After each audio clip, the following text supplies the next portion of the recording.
네, 김정은 하사 작년 8월에 있었던 북한의 발목질의 도발, 이것 때문에 다리 한쪽을 잃었었는데 이제 사이버 전설로 명을 받아 새로운 부대를 찾았다는 건데요. 김정봉 교수님과 얘기 나눠보겠습니다. 안녕하십니까? 자, 이제 그 귀대한 건데 저희가 영상 보면서 얘기를 좀 해봤으면 좋겠네요. 자, 오늘 있었던 건데 사이버 사령부로 근무를 하게 되네요. 네, 그렇게 됐습니다. 네. 사이버 사령부는 이제 북한이 네. 우리 군의 전상망을 교란시키기 위해서 네. 각종 해킹이라든가 네. 비밀 자료 유출 같은 거를 이제 하려고 하는 것을 이제 막는 그런 부대로 네. 우리가 이제 창설이 됐습니다. 이제 최전방에 수색하는 업무 이걸 할 수 없게 됐기 때문에 자 그렇다면 DMZ에서는 적과 맞설 수 없게 됐지만 이제는 사이버 공간에서 적과 맞서겠다 이런 의지를 다하셨군요.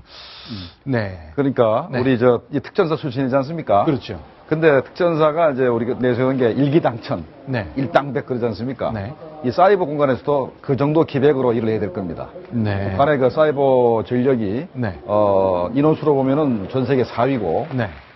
해커 수준 되는 사람들이 한 6,800명 되고 네. 하면은 또 나머지 지원 인력까지 하면 더 되거든요. 네. 현재 우리나라보다 한 10배쯤 된다 생각하시면 됩니다. 그래서 네. 이 김정은 진급했어요. 중사로 진급했어요. 아, 중사로 진급했나요? 네. 예. 이 김정은 중사는 앞으로 네. 특전사에 근무하던 때처럼 네. 일당백 기사로 열심히 근무해야 될 겁니다. 자, 이남희 차장, 지금 네. 화면을 잠깐 봤습니다만 이제 건강은 많이 회복한 거죠? 네, 김정은 중사 저렇게 폴짝 뛰는 모습으로 네. 반동을 안겼는데요. 지금 사이버 보안 업무도 하나둘 배워가면서요. 이제 일과가 끝나면 헬스장에서 가서요. 자전거도 타고요. 요가도 하고요. 이렇게 여러 가지 운동을 하면서 지금 건강을 회복하고 있다고 합니다.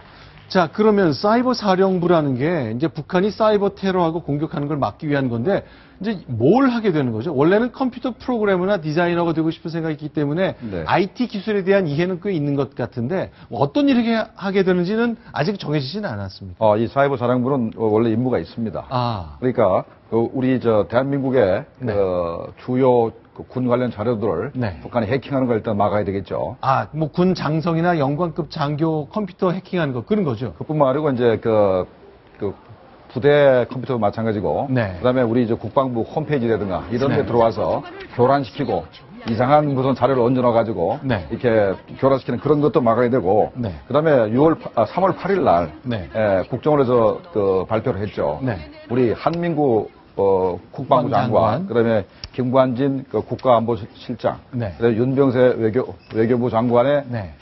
휴대폰이 해킹을 당했습니다. 네. 그때 10여 명이 이제 해킹을 당했고 공격받은 사람이 군 고위 간부 한 50명 정도 된다 그래요. 네. 그 해킹을 당했지 않습니까? 네. 이걸 앞으로 김정은 중사가 막아내야 될 겁니다.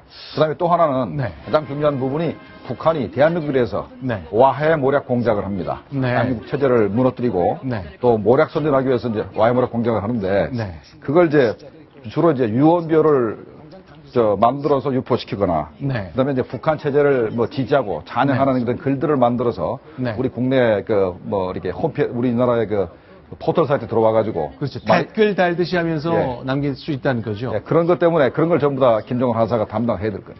자, 그래서 그런지 지금 이 말씀 바로 주셨는데 기억하시겠습니까? 이제 2013년이면 박근혜 대통령 정부 1년차 때 여름에 이른바 국정원 댓글 사건 발생했잖아요.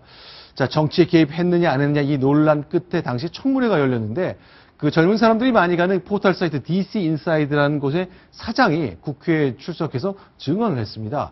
바로 우리 일반인을 가장한 북한의 댓글 부대와 관련된 얘기인데 그 청문회 증언 장면 잠시 들어보겠습니다.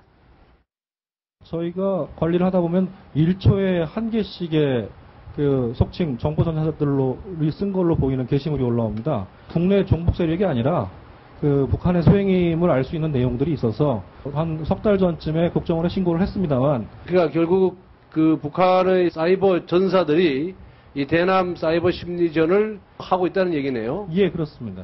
DC 인사이드에서만 지금까지 6만여 개의 게시물이 발견이 됐는데. 자, 그런데 지금 저 얘기를 들어보면요. 네. 그러니까 뭔가 댓글을 답니다.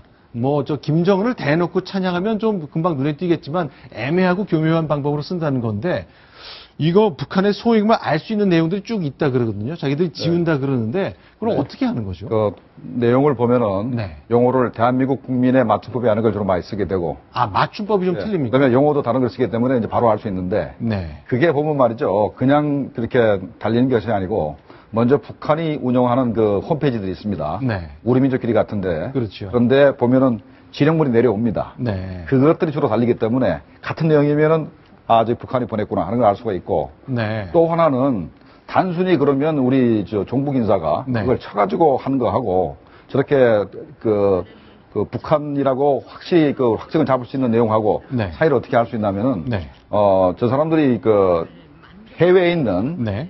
기지에서 사이버 기지에서 이제 발신하는데 네. 옛날엔 주로 뭐 심양이라든가 네. 안동 베이징에 있었는데 네. 중국 당국이 자꾸 이렇게 해킹하는 문제 삼으니까 이제 다른 데로 기지를 옮겼습니다. 그래서 말레이시아라든가 네. 캄보디아 아니면 라오스 같은 데로 옮겨가지고 네. 거기서 좀 대규모로 지금 현재 우리나라에 대해서 이렇게 그 댓글도 달고 그러고 있습니다. 이게 이른바 북한판 댓글 부대인 것 같은데 지금 저 김유식 사장이 한 얘기 중에 보면 저희가 음성을 들려드리진 않았습니다만 보통 이렇게 등록하고 하는데 한 2, 30초씩 걸린다 그래요. 네. 근데 1초에 하나씩 계속 달리는 것으로 보아 최소한 30명 이상이 매 시간 24시간 동안 자기 홈페이지에 들어와서 뭘 올린다는 건데 그걸로 보아 엄청난 숫자가 있을 걸로 추정한다는 얘기를 하네요. 그래서 이제 국방부에서는 6,800명으로 이제 보고 있습니다. 아. 그 사이버 네. 전사가 6,800명이다 이렇게 파악을 하고 있습니다. 근데 이제 그 댓글의 교묘함 관련된 건데 저희가 이제 지금 말씀하시는 것처럼 우리 민족끼리에 요런 거 댓글 달라고 지정이 나오면 꼭 그대로 복사해다 올리는 겁니까? 아니면 조금 바꾸나요? 그런데 그 북한 그 사이버 부대에서는 네. 그냥 올리는 게 맞고 네. 우리 국내 종북 인사는 약간 바꾸겠죠. 바꿔서 아. 이제 움직이는데 문제가 되는 것은 이제 우리 국내 종북 인사든가 고정 네. 간첩들이 더 교묘하게 해서 네. 꼭 대한민국 국민이 쓴 것처럼 말을 바꿔가지고 네. 완전히 우리 국민이 쓴 것처럼 말을 바꿔나간다는 게 더 중요한 문제입니다. 아하. 실제 좀 물어보겠습니다. 김유식 대표가 당시에 이제 청문회 증인으로 나와서 조금 더 얘기를 했는데요. 얼마나 내용이 애매하고 교묘한지 그 내용도 조금 설명해 드리겠습니다. 국내 인터넷 커뮤니티 전반에 대해서는 한 수백만 개 정도 글을 썼을 거라고 생각이 되고요. 상당히 교묘하게 짜깁기가 되어 있습니다. 게시물 초입 부분에는 일반적인 내용이 들어있어요. 점점 뒤로 갈수록 교묘하게 그 미국 반미한다든지 그 반정부에 관련된 그리고 북한과 김정은을 찬양하는 그런 게시물로 뒤에가 채워져 있었기 때문에 어떻게 보면 무감각해질 수도 있다고 생각합니다. 자, 저런 장면인데요. 자, 이제 김정은 하사, 이제 중사를 곧 진급을 하는데 저렇게 가서 그 뭘 하는 겁니까? 저걸 이제 프로그램으로 통해 차단도 하고 해킹 프로그램 관리도 하고 뭐 그런 건가요? 그렇죠. 이제 뭐 혼자서 모든 걸 할 수 없을 테니까 네. 제일 쉬운 게 뭐 댓글 관리 이런 게 제일 쉽고 네. 그다음에 이제 뭐 이 프로그래밍을 한다든가 네. 해킹을 막아내는 게 굉장히 전문적이기 때문에 저런 그 김정은 하사 같은 경우는 별도로 교육관에 네. 들어가서 교육을 별도로 받아야 될 겁니다. 네, 그럼 좀 다음 소식 하나 좀 봐왔으면 좋겠습니다. 이제 오신 김에 며칠 전에 이제 동부전선에서 있었던 일인데 지금 이제 굉장히 안보 상태가 예민하기 때문에 이게 자칫 이런 사고나 실수가 확전되거나 문제가 생길 수 있을지 모르겠는데 오발 사고 2건이 났다면서요? 네, 오발 사고가 났습니다. 네.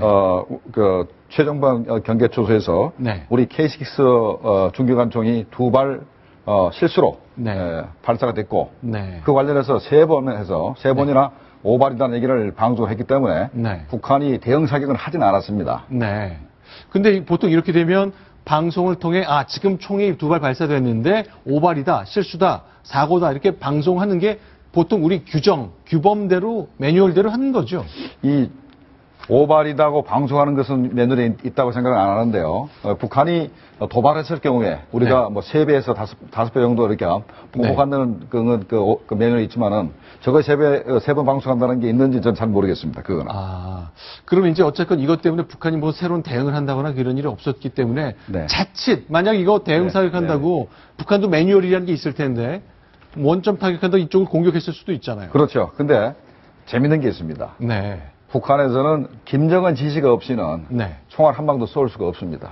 저게 네. 평양으로 보고돼가지고 네. 김정은이가 지시를 해야 쏘기 때문에 네. 평양 이제 쏠 수가 없는 것이고 네. 우리가 북한에 대해서 네. 삼수작전을 할 수 있는 것도 네. 삼수작전을 할 수 있는 것도 김정은을 제거하면은 북한군이 움직일 수 없다는 것을 기본 그 전제를 두고 네. 삼수작전을 하는 것이거든요. 그렇기 네. 때문에 오히려 말이에요. 북한의 전방 군단에는 포라든가 네. 기관총 아니면 소총이라도 전부 다 오발 사고를 막으라고 누누이 강조하고 강조를 이렇게 계속하고 네. 규제를 계속하고 있습니다. 그게 북한도 오발 사고를 막기 위해서 누누이 강조한다. 우리보다 더 하죠. 합니다. 그러니까 오히려 만약에 우발적으로 총을 쐈다가 우리한테 3배에서 5배 정도 보복을 당하면은 네. 그게 두려워서 네. 오히려 그 오발 사고를 막으려고 노력을 하고 있습니다.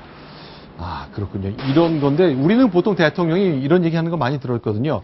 일단 선 조치하고 후 보고하라 이런 얘기하는데 북한선 그런 건 상상할 수 없는 겁니까?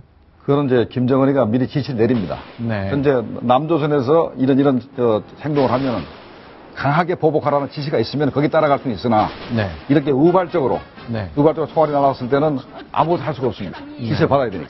그럼 이번에 두 발이 날아가고 분명히 알았을 때 가만히 있던 것은 북한도 상황을 좀 관리하고 싶은 마음을 드러낸 걸로 봐야 됩니까? 그렇게 보는 게 맞습니다. 오히려 네. 현재 재래식 전투가 벌어져가지고는 북한군이 우리한테 승산이 거의 없기 때문에 네. 가능하면 뭐 핵미사를 가지고 장난을 치려고 그러지 네. 재래식 전투를 벌릴 생각이 별로 없는 것이죠. 네. 알겠습니다. 자, 김정원 하사 이제 중사수 진급을 앞두고 있는데 사이버 댓글 부대를 할 수 있는 사이버 사령부로 배치됐다는 소식까지 좀 정리를 해봤습니다. 오늘 말씀 잘 들었습니다. 고맙습니다. 자, 이번에 5번째 소식입니다. 총선 얘기 조금 더 하겠습니다. 순위 확인합니다.